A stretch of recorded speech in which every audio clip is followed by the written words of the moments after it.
अनोखा पुल। एक किसान था, पढ़ा लिखा तो था नहीं, खेती बाड़ी भी ढंग से नहीं करता था। कर्ज ले लेकर अपना और अपने बाल बच्चों का पेट पाल रहा था।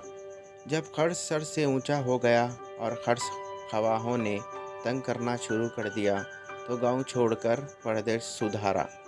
परदेश में कोई इसका अपना तो था नहीं कि खिलाता पिलाता, उसे खुद मेहनत करनी पड़ती। खूब पैसे कमाया, बहुत मालदार हो गया। मालदार कैसे ना होता, मेहनत भी तो दिल लगा कर करता था। एक दिन किसान को ख्याल आया, चलो गांव जाए और कर्ज अदा करें। बीवी बच्चे पता नहीं किस हाल में है, इनसे मिल आए। घर आया तो सब लोग किसान को देखकर हैरान रह गए। अब इसकी सूरत ही बदल गई थी। साफ सुथरे कपड़े पहनकर वो तो अफसर लग रहा था। किसान ने सबसे पहले कर्जे अदा किए, बीवी बच्चों को तोहफे दिए और दोस्तों से मिलने चला गया। दोस्तों से मिलकर वो बड़ी बड़ी हाँकने लगा। कहता था, मैं जिस जगह से आ रहा हूँ वहाँ की हर चीज़ अजीब है। अब देखो तो तरबूज एक पहाड़ की तरह होता है, बहुत बड़ा। दोस्त ने कहा, अच्छा, इतना बड़ा तरबूज हमने तो नहीं कभी देखा ना सुना। और बताओ वहाँ क्या होता है? किसान कहने लगा, क्या क्या बताऊँ भाई, कद्दू तो तुम अच्छी तरह जानते हो। वहाँ जो कद्दू होता है ना, वो 8-8 10-10 गज लंबा, 3-4 गज चौड़ा होता है। 2-4 आदमी उसे उठा भी नहीं सकते, 8-10 आदमी मिलकर उठाते हैं। दोस्त ने कहा, इतना बड़ा तरबूज, भला उसे रखते कहाँ है? किसान ने कहा, रखते कहाँ है, लाकर सहन में खड़ा कर देते हैं। डर के मारे चील कौवे उधर से भटकते ही नहीं। चलते चलते किसान और दोस्त एक नदी के किनारे पहुंचे। दोस्त था बड़ा होशियार। उसने किसान से कहा, अब तुम्हें यहाँ से गांव जाने के लिए इस पुल से गुजरना हो है, मगर उस पुल की एक खूबी है। किसान ने सोचा, वो क्या खूबी है? दोस्त ने मुस्कुराकर जवाब दिया, उस पुल पर से कोई झूठा नहीं गुजर सकता।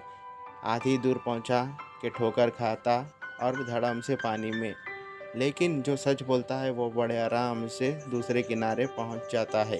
किसान बहुत घबराया और पूछा, ये नदी तो ज़्यादा गहरी नहीं होगी? दोस्त ने कहा, गहरी तो नहीं है, मगर जिस जगह नदी में कोई झूठा शख्स गिरता है वही एक मगरमच्छ मुंह खोले बैठे रहती है। इधर गिरा, उधर मगरमच्छ के पेट में। किसान ने कहा, मैं भी तो किसान हूँ, भला नदी में मगरमच्छ होती है? वो तो दरिया में होती है। दोस्त ने कहा, भला कहीं इतना बड़ा तरबूज और इतना बड़ा कद्दू भी होता है?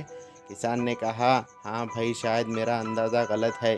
तरबूज पहाड़ इतना नहीं तो भैंस बराबर तो होता ही होगा, और कद्दू कम से कम गन्ने की छड़ी के बराबर होगा ही। दोस्त ने कहा, फिर भी दोनों चीज़ें बहुत बड़ी है, यकीन नहीं आता। लेकिन ये हमारा पुल भी कुछ कम नहीं, रोज़ कोई ना कोई आदमी इस पर से गुजरता है और मगरमच्छ का निवाला बन जाता है।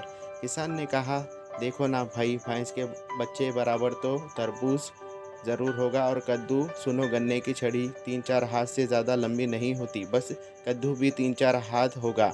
दोस्त ने कहा, चलो मान लिया, कद्दू 3-4 हाथ होगा, मगर भैंस के बछड़े के बराबर तरबूज नहीं हो सकता। सुनो भाई, झूठ बोलने वाले किसान ने दोस्त को टोक कर कहा, उस पुल पर से जाना क्या ज़रूरी है? आओ किसी और तरफ से जाएंगे। Thank you. हेलो व्यूअर्स, मैं हूं आपका अपना दोस्त सलमान। उम्मीद करता हूं आप सब खैरियत से होंगे। अगर आप मेरे चैनल पर नए हो तो मेरे चैनल को सब्सक्राइब करें और बेल आइकन को ऑल पर सेट करें, ताकि मेरी हर आने वाली स्टोरी का नोटिफिकेशन मिलता रहे। तब तक के लिए मुझे दीजिए इजाज़त। Thank you for watching. अगर आपको ये स्टोरी अच्छी लगी तो इस स्टोरी को भी लाइक करें।